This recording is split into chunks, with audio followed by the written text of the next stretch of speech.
Thanks for joining us. Today's Father's Day. So today I thought it'd be a really good idea to speak about a story that involves a father. Now you may be thinking, well, I'm not a father, but we've all got something in common. We all have a father. Now you may have had a good relationship with your dad, or you may have not had a good relationship with your dad, but we've all got something else in common. We all have a father who is in heaven, who really cares for us. Now the father in this story wanted God to do something for him. Sometimes we want God to do something for us personally, but his father wanted God to do something for someone else, and specifically for his child. He wanted a miracle. I'll go into that in a minute, but that leads me to the question of what is a miracle? A miracle perhaps is something that we can't explain, something God does for us which is completely out of the ordinary, that is powerful and changes everything. Is a miracle just a trick that God does because he's amazingly powerful? Well, I believe that God does miracles for reasons. Right through the New Testament, God did miracles, or Jesus did miracles, but he always had a reason for doing those miracles. Now I'm going to do something now that might look like a miracle. It's not a miracle, but I want you to join in, okay? So get ready for this. Watch very closely, watch your screen very closely, and I want you to join in, because this won't work unless you join in. I've got some cards here, and what I'm going to do is to spread them out, and like any magician, I want you to choose one of those cards. Well, what I want you to do is to look at the screen very carefully and pick in your mind, or you can do it as a group, pick one card between you, and you can tell each other what that's going to be.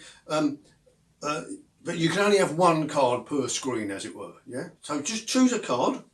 So choose one of those playing cards there, any one you like. Make a free choice. Don't tell me what it is. Just make a free choice, okay? You got that? You've chosen your card? Okay, now, what I'm going to do, I'm going to make the card that you chose disappear. Okay, you ready for this?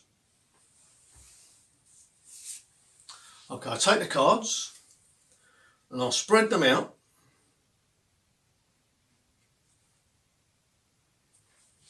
And I guarantee the card that you chose is not there anymore. You go, wow. You might be thinking, well, how did he do that?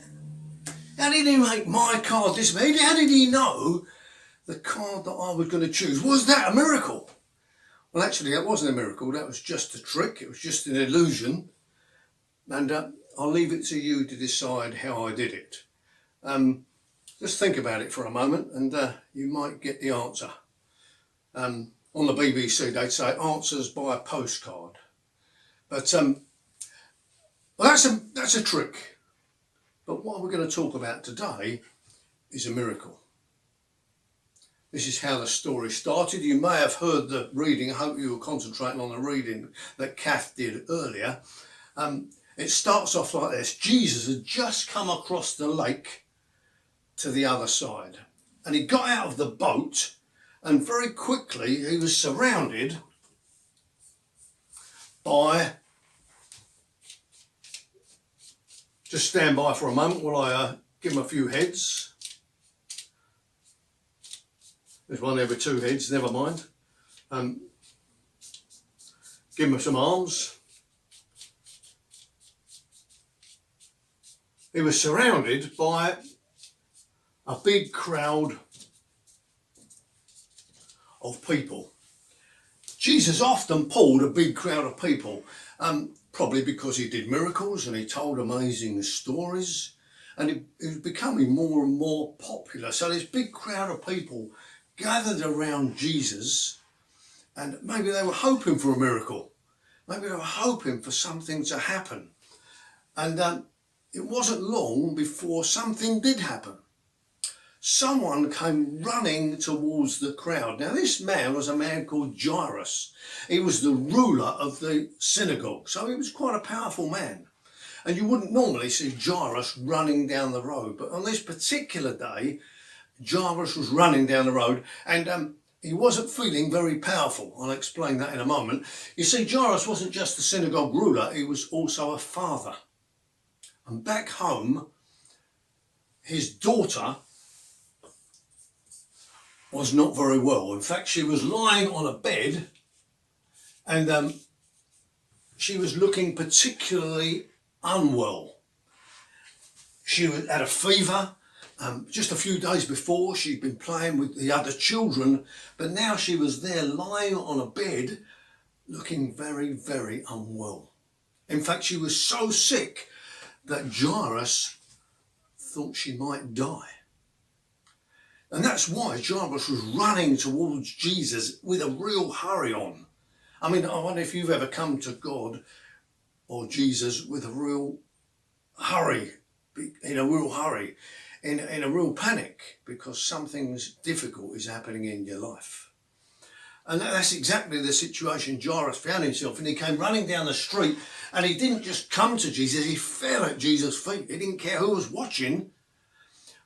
And he cried out,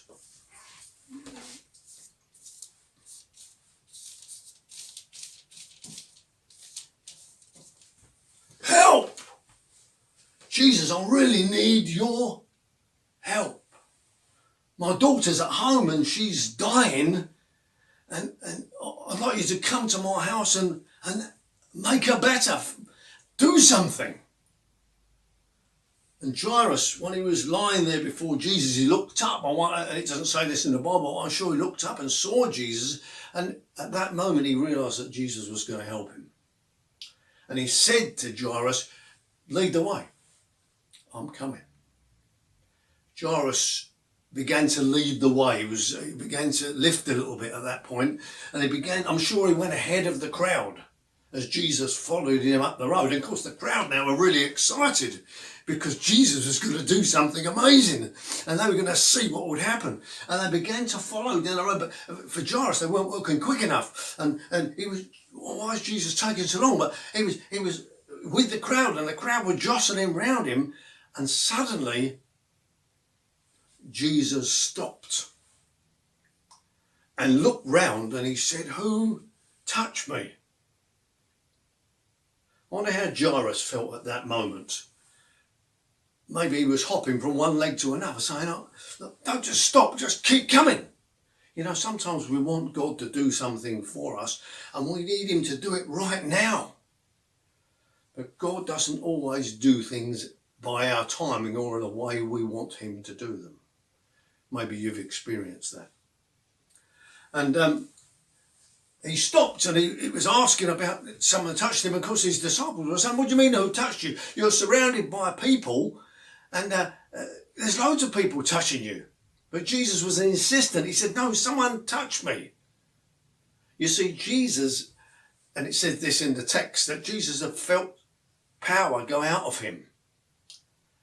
And then a woman came forward out of the crowd. And the woman stepped forward, and she too fell down, much like Jairus had done, before Jesus. And she said, "I've been ill for 12 years. I've been bleeding for 12 years. And this woman had been to all sorts of physicians and spent money, and there's no way they could make her better. She remained unwell, and so this woman was desperate. And she said to Jesus, "I knew that if I just touch the edge of your cloak, then I will be completely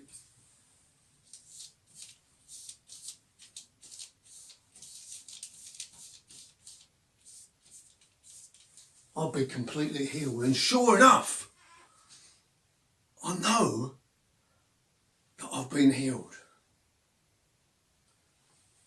And Jesus turned to the woman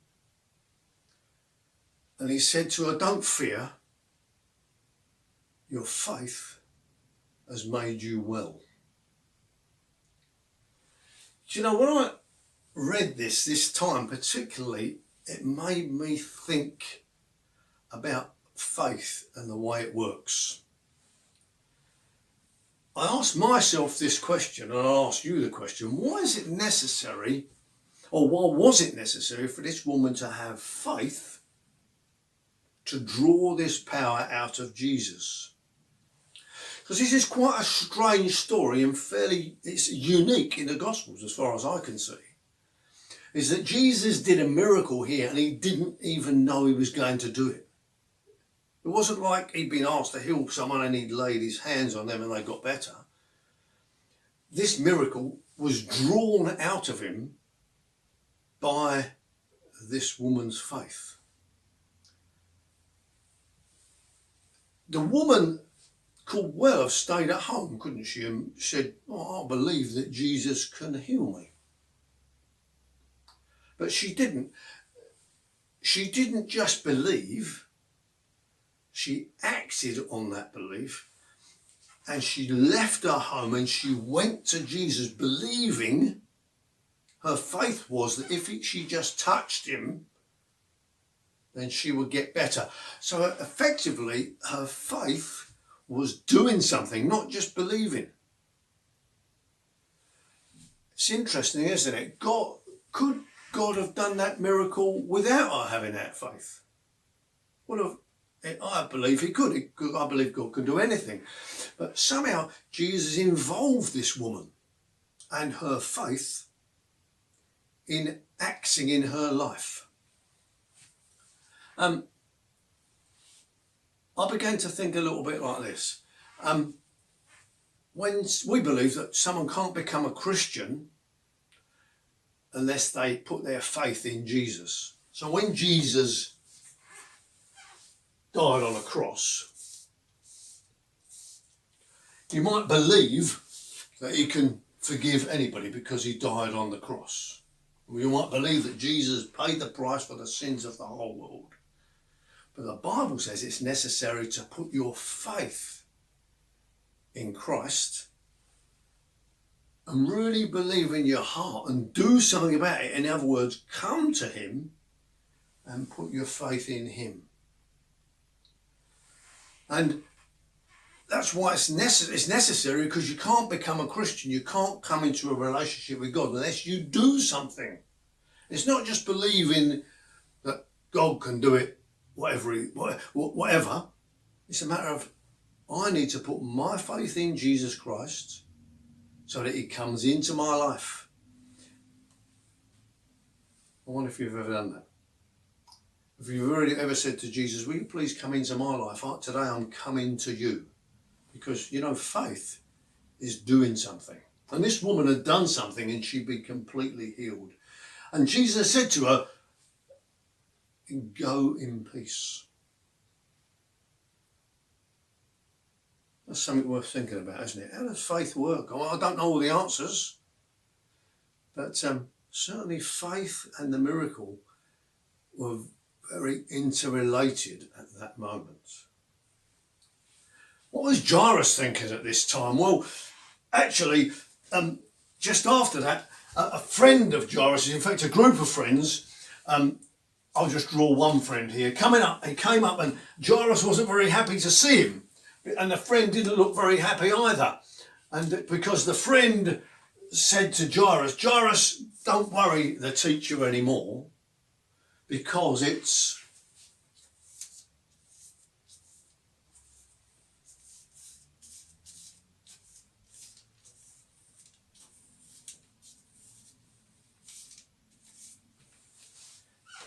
too late. Your daughter has died. And Jesus overheard this comment. We don't know what Jairus was feeling at that time, but you can imagine Jairus must have at that moment gone through all sorts of emotions. Why did not Jesus come on time? Why didn't he come quicker? Why did he bother about this woman who'd been ill for 12 years when my daughter needed him right now? What's my wife going to say? That I didn't go quick enough to save our daughter. And inside he was broken hearted because his daughter had just passed away. But you know, Jesus said something amazing to Jairus. He said, don't be afraid, just believe. You know, sometimes in our lives when things are going completely wrong and God doesn't seem to be there quick enough, perhaps God doesn't seem to be there at all, God says the same thing to you and me. Don't be afraid, just believe. And that's a really difficult thing to do at the time, isn't it? When things are, your back's really against the wall and you've got nowhere to go. You needed a miracle by God. You didn't need an illusion like I did just now or a trick. You really needed God to step into your life and change everything. And he wasn't there. He doesn't seem to have done anything. I don't know what Jairus felt, but Jesus then continued to follow Jairus up the road towards his house and get him to lead him to where he lived. And actually the Bible says that Jesus didn't take everybody with him then. He didn't take all the crowd with him. He hurried away from the crowd and he just took 3 of his disciples and Jairus. And they went to the house. And when they got to the house where the child was, this is what they saw. They saw another great big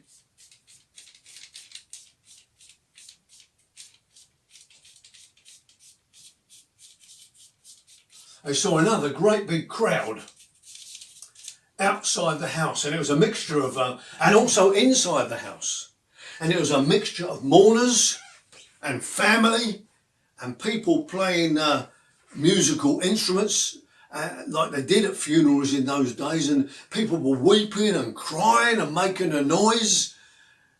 And Jesus pushed through the crowd with Jairus and his disciples, and they went into the house. And there was the daughter laying there on a bed, and she looked very, very dead. Before she'd been sweating and hot, but now she looked pale and cold. It was obvious that she was dead.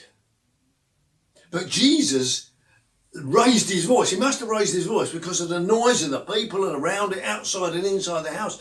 And he said, be quiet. Why are you weeping? Why are you making all this noise? The child's not dead. She's just sleeping. At that point, the mourners and the family looked at the child, and they looked at all the crowd, and they looked at Jesus, and they just started to laugh. It wasn't a funny laugh, it was a jeering laugh. What do you mean she's just sleeping? It's obvious that she's dead. We've been to loads of funerals, we've seen dead bodies in the past. This young girl is dead. But Jesus somehow got them to leave the house and get out of the house. And he pushed them all out of the house, and then it must have felt really quiet inside the house at that point. And because the people thought it was absolutely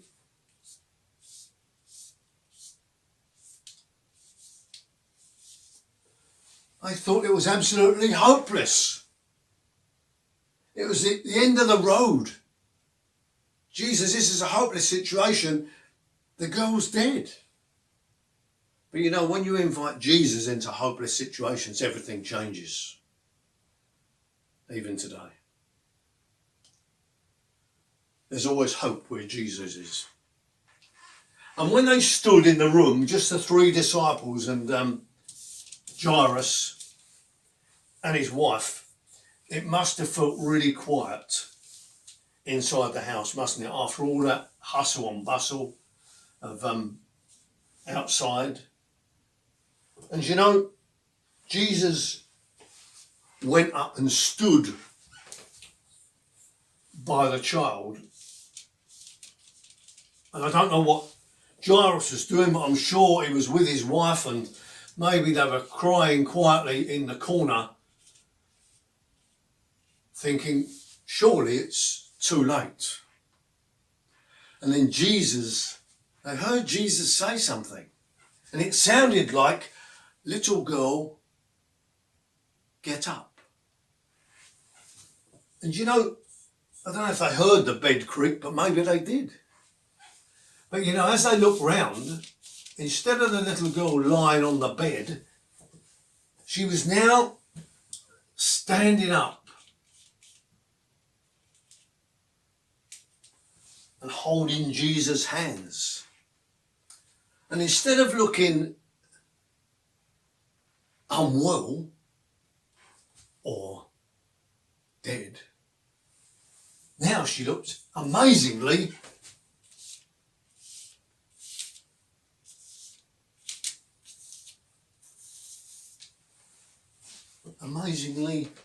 healthy.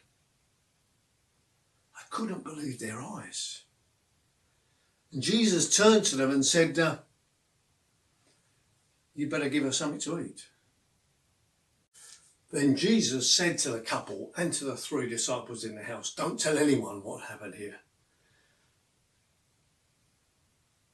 That may have been because he didn't want to be mobbed by crowds outside because he was becoming more and more popular.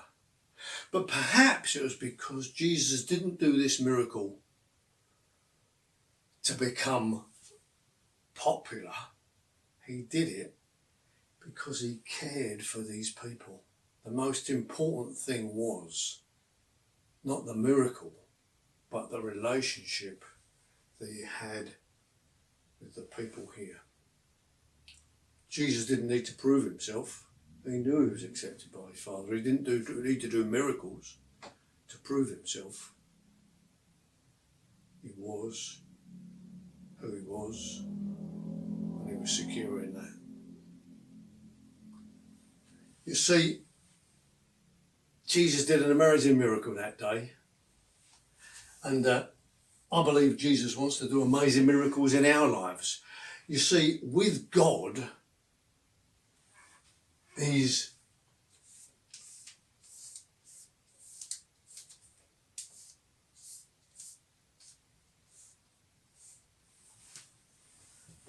never too late. And he cares for you. And he cares for me. I hope you found that helpful. This isn't just about a father who cared for his child, is it? It's also about a Father in heaven who cares for every one of us. And he cares for you. And he cares for me. God bless you. Thanks for listening. I hope you enjoy the rest of the service.